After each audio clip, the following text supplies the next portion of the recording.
नमस्कार, मैं हूं निकिता और आप देख रहे हैं सत्य हिंदी। चलिए एक नजर डालते हैं अब तक की सुर्खियों पर। कांग्रेस नेता राहुल गांधी ने सोमवार को आरोप लगाया कि मोदी सरकार के 11 साल में कोई जवाबदेही नहीं बल्कि सिर्फ प्रचार हुआ है और केंद्र ने वर्तमान की बात करना बंद कर दिया है और अब 2047 के सपने बेच रही है। महाराष्ट्र के ठाणे जिले में एक चलती और भीड़भाड़ वाली लोकल ट्रेन से गिरकर कम से कम 4 यात्रियों की मौत और 6 के घायल होने के बाद गांधी ने सरकार पर हमला बोला। एक्स पर एक पोस्ट में राहुल गांधी ने कहा कि जबकि मोदी सरकार 11 साल की सेवा का जश्न मना रही है, देश की वास्तविकता मुंबई से आ रही दुखद खबर में झलकती है। कई लोग ट्रेन से गिरकर मर गए। भारतीय रेल करोड़ों की जिंदगी की रीढ़ है, लेकिन आज असुरक्षा, भीड़ और अव्यवस्था का प्रतीक बन चुकी है। मोदी सरकार के 11 साल, न जवाबदेही, न बदलाव, सिर्फ प्रचार। सरकार 2025 पर बात करना छोड़ अब 2047 के सपने बेच रही है। कांग्रेस नेता ने पूछा कि देश आज क्या झेल रहा है, ये कौन देखेगा। मैं मृतकों के परिवारों के प्रति गहरी संवेदना प्रकट करता हूं और घायलों के शीघ्र स्वस्थ होने की कामना करता हूं। सेंट्रल रेलवे के चीफ पब्लिक रिलेशंस ऑफिसर यानी CPRO स्वप्निल धनराज नीला ने बताया कि मुंबई के मुंब्रा रेल हादसे में घायल 13 लोगों में से 4 की मौत हो गई है, वहीं 4 अन्य घायलों का इलाज जारी है। CPRO स्वप्निल धनराज ने समाचार एजेंसी ANI से कहा कि ऐसी घटनाओं को रोकने के लिए रेलवे बोर्ड ने सभी मौजूदा रेक में बदलाव करने का फैसला किया है। सभी नए रेक AC रेक होंगे, जिनमें ऑटोमेटेड डोर क्लोजर सिस्टम होंगे। उन्होंने सभी यात्रियों से अपील की है कि वे फुटबोर्ड पर यात्रा करने से बचें। CPRO के मुताबिक सभी स्टेशनों पर इसकी घोषणा की जा रही है। सेंट्रल रेलवे के CPRO स्वप्निल धनराज नीला ने बताया कि सोमवार को मुंबई की लोकल ट्रेन से 10 यात्री गिर गए। मीडिया रिपोर्ट्स के मुताबिक इनमें से 4 की मौत हो गई, वहीं 6 अन्य घायल हैं। उन्होंने इस हादसे के बारे में जानकारी देते हुए मीडिया से बात की। उन्होंने कहा कि एक हादसे में ठाणे के मुंब्रा और दीवा के बीच लोकल ट्रेन में सफर कर रहे 10 लोग ट्रेन से गिर गए। यह जानकारी कसारा की ओर जा रही एक लोकल ट्रेन के गार्ड ने दी। सभी घायलों को इलाज के लिए अस्पताल में भर्ती कराया गया है। CPRO स्वप्निल ने बताया कि यह हादसा मुंब्रा और दीवा रेलवे स्टेशनों के बीच टाउन फास्ट लाइन पर हुआ। उन्होंने कहा कि बताया गया कि एक ट्रेन कसारा की ओर जा रही थी और दूसरी CSMT की तरफ। दोनों ट्रेनों के कुछ यात्री फुटबोर्ड पर खड़े थे और दोनों ट्रेनों के पास से गुजरते वक्त वो आपस में टकरा गए, जिससे कुछ लोग नीचे गिर गए।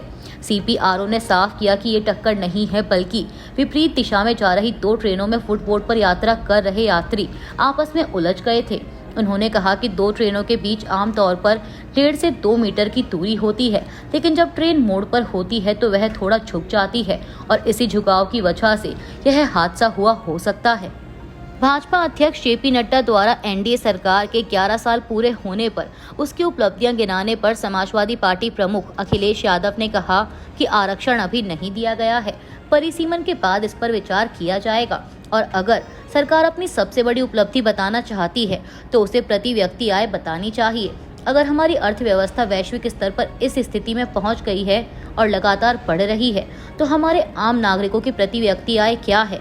अगर सरकार यह डेटा साझा नहीं करती है तो इसका मतलब साफ है कि वे आंकड़ों में हेराफेरी कर रहे हैं। वे न केवल इन आंकड़ों से लोगों और उद्योगों को गुमराह कर रहे हैं, बल्कि उन किसानों की आय दोगुनी करने के अपने वादे का डेटा भी पेश करना चाहिए। उन्हें दिखाना चाहिए कि इस मॉडल या सिस्टम के तहत या उनके द्वारा बनाए गए बुनियादी ढांचे के कारण किसानों की आय वास्तव में दोगुनी कैसे हुई है। DMK के वरिष्ठ नेता A राजा ने सोमवार को कहा कि DMK प्रधानमंत्री मोदी और केंद्रीय गृह मंत्री अमित शाह जैसे आम लोगों से नहीं डरती और उसके पास भाजपा के विपरीत विचारधारा है, जो सुनिश्चित करेगी कि भगवा पार्टी तमिलनाडु में पैर ना जमा पाए। मदुरई में रविवार को अमित शाह द्वारा सत्तारूढ़ DMK की आलोचना के जवाब में एक प्रेस कॉन्फ्रेंस को संबोधित करते हुए A राजा ने दावा किया कि विभिन्न मुद्दों पर भाजपा के दिग्गज नेता की टिप्पणियां सरासर झूठ, घृणित और विभाजनकारी हैं। उन्होंने जोर देकर कहा कि भाजपा तमिलनाडु में पैर नहीं जमा सकती, जहां अगले साल विधानसभा चुनाव होने हैं, जबकि दिल्ली या महाराष्ट्र में ऐसा नहीं है, क्योंकि द्रविड़ विचारधारा भगवा विचारधारा से विपरीत है। अमेरिका के राष्ट्रपति डोनाल्ड ट्रंप का 12 देशों के नागरिकों पर लगाया गया ट्रैवल बैन सोमवार से लागू हो गया है। बता दें कि ट्रंप ने पिछले हफ्ते इस आदेश पर हस्ताक्षर किए थे, जिसमें 12 देशों के नागरिकों के अमेरिका में प्रवेश को पूरी तरह प्रतिबंधित किया गया है। इन देशों के नागरिक अमेरिका की यात्रा नहीं कर सकेंगे। ट्रंप का ट्रैवल बैन अफगानिस्तान, म्यांमार, चाड, कांगो गणराज्य Equatorial Guinea, Eritrea, Haiti, Iran, Libya, Somalia, Sudan और यमन के नागरिकों के लिए है। वहीं 7 देशों के लोगों के अमेरिका में प्रवेश को आंशिक रूप से सीमित किया गया है। ये देश हैं Burundi, Cuba, Laos, Sierra Leone, Togo, Turkmenistan और वेनेजुएला। तुर्की के विदेश मंत्रालय ने गजा जा रहे जहाज को रोकने की इस्राएली सेना की कार्रवाई को अंतर्राष्ट्रीय कानून के खिलाफ बताया है। इस मामले में तुर्की के विदेश मंत्रालय ने एक बयान जारी कर कहा कि इस्राएल की सेना ने मदलीन नाम के जहाज को रोका जो गजा में मदद पहुंचाने जा रहा था और जिसमें हमारे नागरिक भी सवार थे। यह जहाज तब अंतर्राष्ट्रीय पानी में था। यह कार्रवाई अंतर्राष्ट्रीय कानून के खिलाफ है। नेतन्याहू सरकार का यह कड़ा कदम समुद्री सुरक्षा और नौवहन की आज़ादी को खतरे में डालता है और यह दिखाता है कि इस्राएल आतंक फैलाने वाला देश बन चुका है। तुर्की के विदेश मंत्रालय ने कहा कि इस्राएल की ये गलत और गैर कानूनी हरकतें इंसानियत और न्याय के लिए लड़ने वालों की आवाज़ नहीं दबा पाएंगी। मीडिया रिपोर्ट्स के मुताबिक इस्राएली सेना ने सोमवार को संस्था फ्रीडम फ्लोटिला कोएलिशन के जहाज को रोक लिया जो गजा पट्टी में मानवीय मदद लेकर जा रहा था। कांग्रेस ने सोमवार को प्रधानमंत्री मोदी पर बिना किसी तैयारी के प्रेस कॉन्फ्रेंस न करने के लिए हमला तेज कर दिया और पूछा कि वह अभी भी भाग क्यों रहे हैं या फिर सवाल जवाब तैयार करने और उनसे चापलूसी भरे अंदाज में सवाल पूछने के लिए उपयुक्त लोगों को खोजने में समय लग रहा है।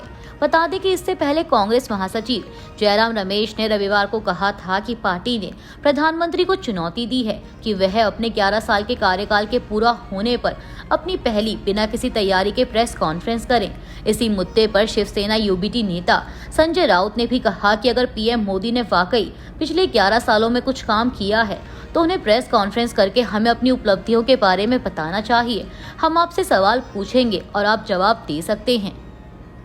छत्तीसगढ़ के सुकमा जिले में सोमवार 9 जून की सुबह माओवादियों के क्रशर आईईडी विस्फोट में कोंटा डिवीजन के अतिरिक्त पुलिस अधीक्षक आकाश राव गिरिपुंजे की मौत हो गई। इस घटना में सुकमा के कोंटा थाने के प्रभारी सोनल ग्वाला और एसटीओपी समेत कुछ पुलिस के जवान भी घायल हुए हैं।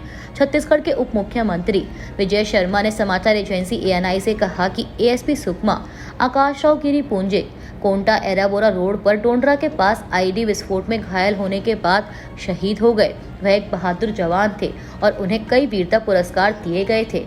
यह हमारे लिए दुखद क्षण है। तलाशी और अभियान शुरू कर दिया गया है। वहीं बस्तर पुलिस ने इसके पहले जानकारी साझा करते हुए कहा था कि 10 जून को माओवादी संगठन सीपीआई माओवादी द्वारा बुलाए गए भारत बंद के आह्वान के मद्देनजर क्षेत्र में सुरक्षा सुनिश्चित करने के लिए वे पैदल गश्त पर थे। इसी दौरान कोंटा एराबोरा मार्ग पर डोंडरा के पास यह विस्फोट हुआ। समाजवादी पार्टी के प्रमुख अखिलेश यादव ने सोमवार को उत्तर प्रदेश के मुख्यमंत्री योगी आदित्यनाथ की फसलों का हवाई सर्वेक्षण करने के लिए आलोचना की और कहा कि उनमें गुस्साए किसानों का सामना करने का साहस नहीं है। पीटीआई की एक रिपोर्ट के मुताबिक मुख्यमंत्री योगी ने रविवार को मक्का की फसल का हवाई सर्वेक्षण किया था।